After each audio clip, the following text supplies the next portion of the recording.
Olá, olá! Eu sou Milene, sou missionária da comunidade católica Shalom e hoje estou aqui para falar um pouquinho para vocês sobre o tema do perdão. Então, só para me apresentar um pouquinho mais, eu moro em Fortaleza, na casa-mãe da comunidade católica Shalom, que se chama Diaconia Geral, e eu vim aqui em missão desde Canadá para integrar nosso ministério de música Missionário Shalom. Então, vamos entrar no tema do perdão, né? Como católicos, quando pensamos na palavra perdão, tem duas dinâmicas. Tem a dinâmica de dar o perdão para quem nos ofendeu e a dinâmica de receber o perdão. Então, vamos começar primeiro para a dinâmica de dar o perdão. Sabemos, na igreja temos obras de misericórdia, físicas e espirituais. E o fato de dar o perdão faz parte das 7 obras de misericórdia espirituais. Junto com instruir os ignorantes, aconselhar os duvidosos, advertir os pecadores, suportar os erros pacientemente, confortar os aflitos e também rezar para os vivos e para os mortos. E se vemos em termos da palavra de Deus, dar o perdão a quem nos ofendeu é algo que o próprio Jesus nos pediu. Se vocês pegam sua Bíblia, na palavra Mateus, capítulo 18, versículos 21 e 22, é escrito assim: Então, Pedro se aproximou dele e disse: Senhor, quantas vezes devo perdoar a meu irmão quando ele pecar contra mim? Até 7 vezes? Respondeu Jesus: Não te digo até 7 vezes, mas até 70 vezes 7. E depois Jesus começa a contar a parábola do servo cruel, né? Aquele servo que tinha uma dívida, o dono foi misericordioso, perdoou a dívida, né? Deu para ele um prazo para pagar. E ele foi encontrar alguém que lhe devia dinheiro. A pessoa não podia pagar e, em vez de perdoar como ele foi perdoado, ele mandou arrestar essa pessoa com a família dela, né? E ao final, então, o amo, né, o mestre desse servo cruel, soube disso, se entristeceu e fez a mesma coisa com ele, mandou ele na prisão junto com a família dele. E ao final diz assim: Assim vos tratará meu Pai Celeste, se cada um de vós não perdoar a seu irmão de todo o coração. Então, para nós cristãos, perdoar não é só uma obrigação, um mandamento para com o irmão, né? Mas também para com Deus, porque Deus nos perdoa e Ele espera essa mesma resposta em retorno. Por isso, no Pai Nosso, a gente reza assim: Perdoai nossas ofensas, como também perdoamos a quem nos tenha ofendido. Porque é tipo uma dinâmica, né? Um círculo. O irmão erra, a gente perdoa ele, depois a gente erra e Deus e o irmão nos perdoa, né? E se tiver uma falta de perdão contra o irmão, pode ser que Deus também se recusa a nos perdoar. Deus é misericordioso conosco, Ele é, mas Ele também quer que nós sejamos misericordiosos, por isso Ele falou em Lucas, capítulo 36, versículo 6, sejam misericordiosos, como também vosso Pai é misericordioso. E então, nessa passagem da parábola, já vimos um contra-exemplo do perdão, né? Do que não fazer. Mas a verdade é que na nossa igreja a gente tem muitos exemplos, especialmente nos santos, né? De pessoas que souberam perdoar e que o perdão dessas pessoas foi mais além do que se podia imaginar, né? Trouxe consequências muito maiores. Vou dar exemplo de 2 santos e depois eu vou falar de uma experiência minha. A primeira santa que teve essa experiência de perdão, de dar o perdão, é a Santa Maria Goretti. Nós sabemos que ela foi uma menina, né, de uma jovem italiana que tinha um vizinho chamado Alessandro.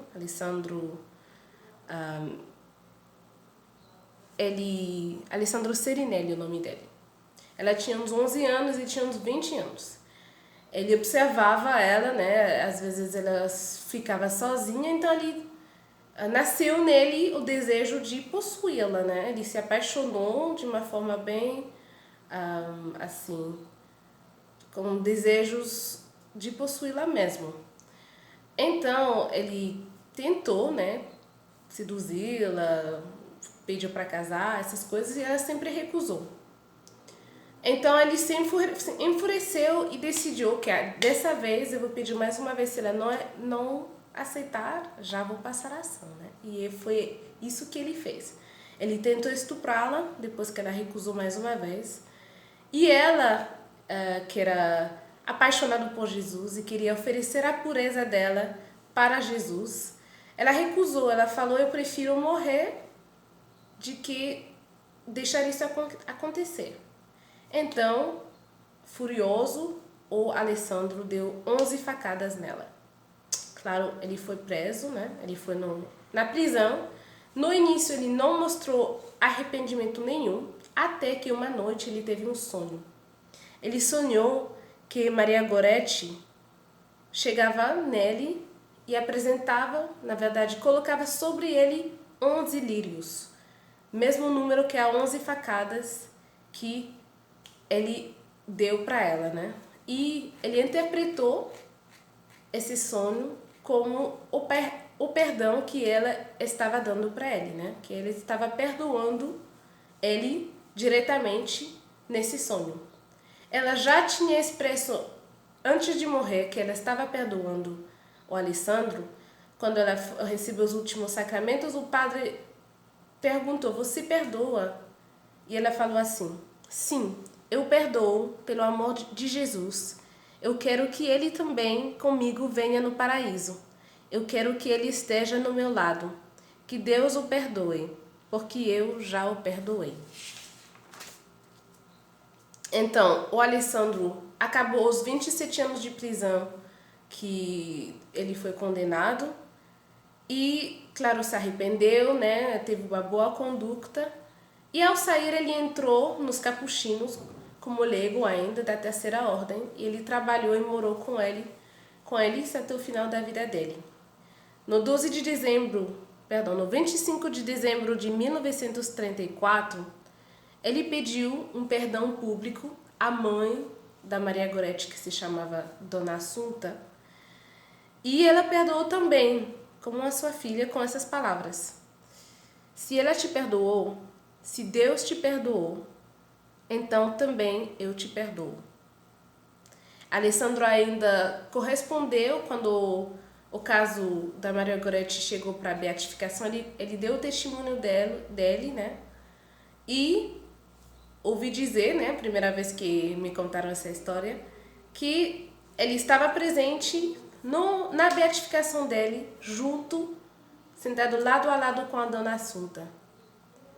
Ou seja, é muito belo. E ele ainda morreu e escreveu uma carta, né, para as futuras gerações, dizendo que realmente ele não fez a escolha certa, e ele vê que os jovens, hoje em dia, né, nessa época, ele morreu em 1970, que os jovens estão vivendo, nutrindo os mesmos sentimentos que ele tinha na época, né, e exortando os jovens a mudarem de vida.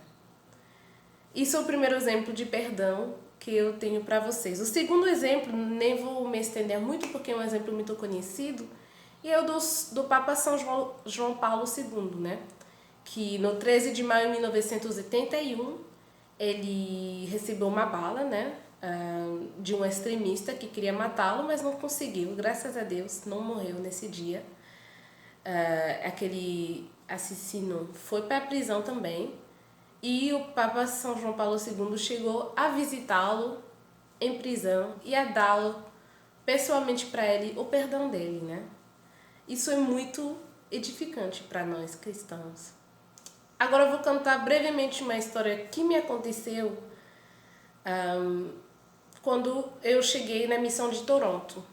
Eu sou de outra cidade, né, que se chama Montreal, e quando eu fui entrar na comunidade de Shalom, eu me mudei em Toronto, que é a cidade onde tem o Shalom, tem uma missão estabelecida, né? Então cheguei lá como vocacionada, e como vocacionada me animaram a participar ao grupo de jovens que tinha lugar o sábado. Então eu comecei a ir, e nesse grupo tinha outra menina.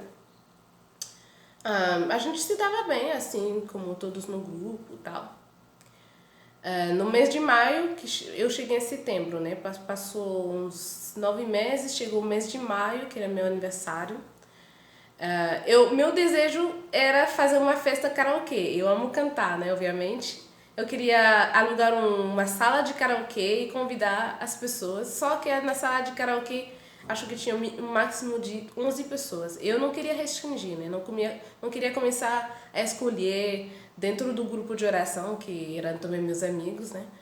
Quem ia vir, quem não ia vir. Então, ao final, minha festa de aniversário foi na Casa da Comunidade de Vida. Eu deixei aberto, né? Convidei todo mundo. Na verdade, foram as meninas da Comunidade de Vida que organizaram.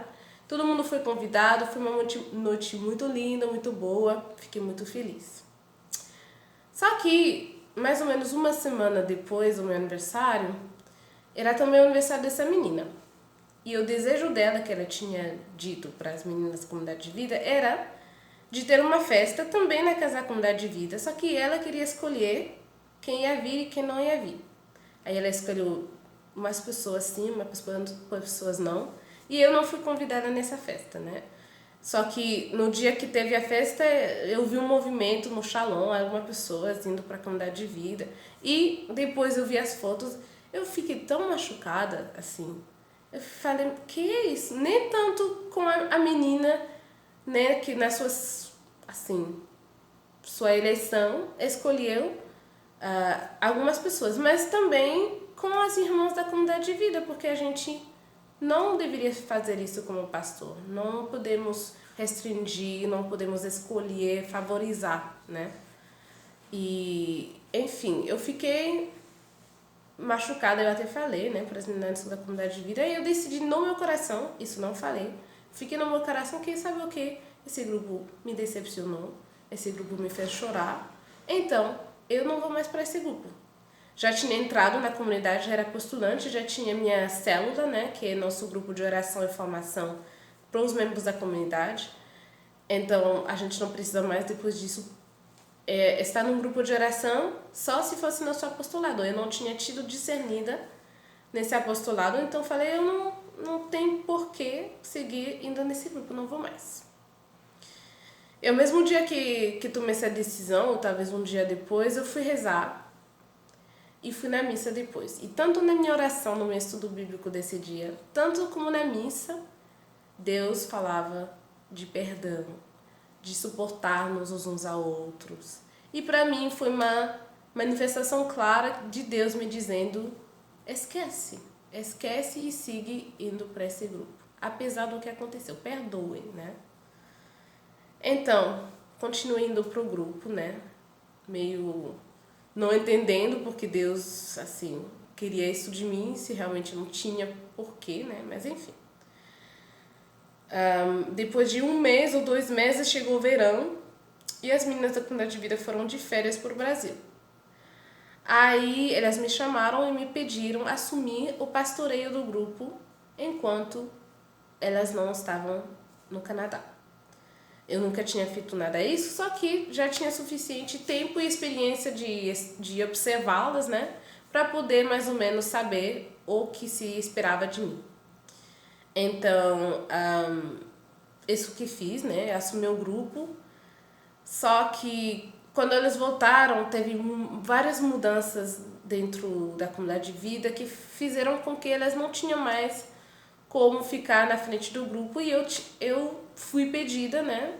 De ficar, de fato, como pastora do grupo. E depois ainda fui pedida para assumir outro grupo, que era o grupo dos iniciantes. E como pastora dos jovens, me pediram, inclusive, fazer um grupo para ir na JMJ.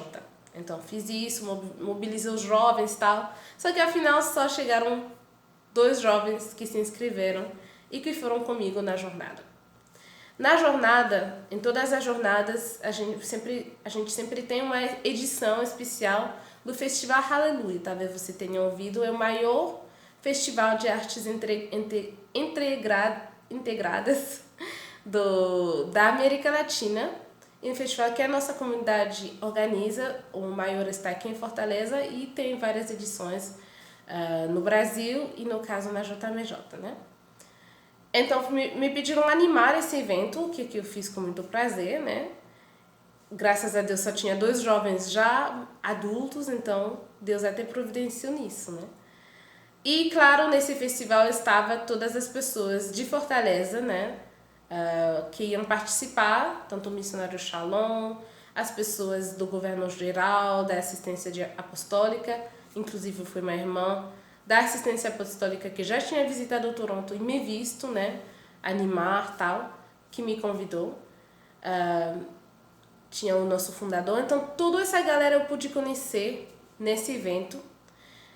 E 4 meses depois eu fui chamada para ingressar no missionário Shalom. Para vocês verem a providência de Deus, se não tivesse perdoado aquela menina, nunca teria sido pastora do grupo, sem ser pastora dos jovens, não teria sido convidada para ir na jornada com os jovens, não teria conhecido o missionário e todas as pessoas e não estaria aqui.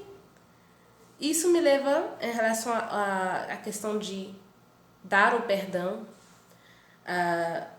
a 2 conclusões, né? Primeira conclusão, o perdão ele é transcendente. Você dá e você não sabe as consequências que seu perdão vai trazer, como foi o caso de Maria Goretti, né?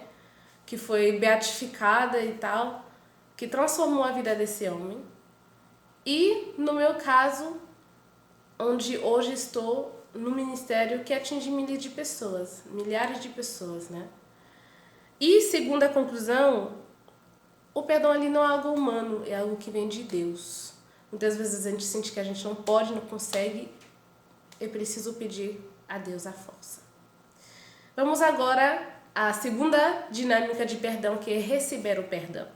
Como católica, quando erramos, precisamos pedir perdão. E tem pedir perdão ao irmão, claro, mas também é preciso pedir perdão a Deus. E para isso temos o dom maravilhoso dos sacramentos. Sabemos que os pecados veniais eles podem ser absolvidos dentro da missa, no ato penitencial, mas para aqueles pecados mais pesados é bom se confessar no sacramento do perdão. E ele é chamado assim, segundo o Catecismo número 1424, é chamado sacramento do perdão, porque pela absolvição sacramental do sacerdote, Deus concede ao penitente o perdão e a paz. É um sentimento tão bom, eu me confessei hoje, né? É um sentimento tão bom quando o padre te diz, vai em paz, né? Mas sempre temos que nos lembrar que realmente quem perdoa não é o padre, é Jesus. E às vezes isso nos ajuda, né? Quando caímos na tentação de dizer, ai não, eu não vou me confessar nesse padre que é igual de pecador do que eu. Só que ele vem em pessoa Cristo, né? Ele está aqui representando Jesus. E então, aqueles que dizem isso, né? Que não vão me confessar, então não devem comungar. De fato, os 2 sacramentos estão ligados, né? Quem não se confessa se acha e é, né, na verdade, indigno de comungar, dependendo do pecado. E quem não comunga por muito tempo se afasta mais e mais e depois nem vê mais a utilidade de se confessar, né? Então, sabemos que quando o padre perdoa, as consequências do pecado, apesar do pecado ter sido perdoado, as consequências elas ficam. Por isso, além de pedir perdão a Deus, é importante a reparação de ir e pedir ao irmão. É isso, gente, né? Para resumir, podemos dar o perdão e pedir o perdão. Quando damos o perdão, não sabemos onde isso chega, e isso não vem de nós, mas vem de Deus. E quando recebemos o perdão de Deus, mas também é importante receber o perdão do irmão. Vamos pedir à Virgem Maria de nos ajudar, né, nesse pedido de Deus, que é de perdoar o nosso irmão. Muito obrigada e até a próxima. Shalom.